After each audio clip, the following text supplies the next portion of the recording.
How to track website performance in Squarespace. So now we have in here our website. So I have already exited the editor.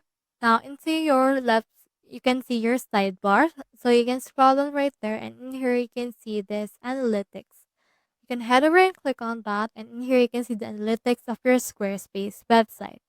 So in here, you can see it right there. We have in here the visits, the bounce rate, the unique visitors, as well as the page view. So you can see in here all of the data available. So since this website is actually newly created by me and I didn't actually design it to promote traffic, it has 0 visits and 0% overall on the traffic as well as traffic sources, keywords, and geography. So we have in here as well the visits from your traffic sources, the revenues, checkouts, conversion, AOV, as well as search keywords used to actually look for your website, and also the geography of the people that visited your website. You can sort it out from the last 30 days, year to date, last year, or custom.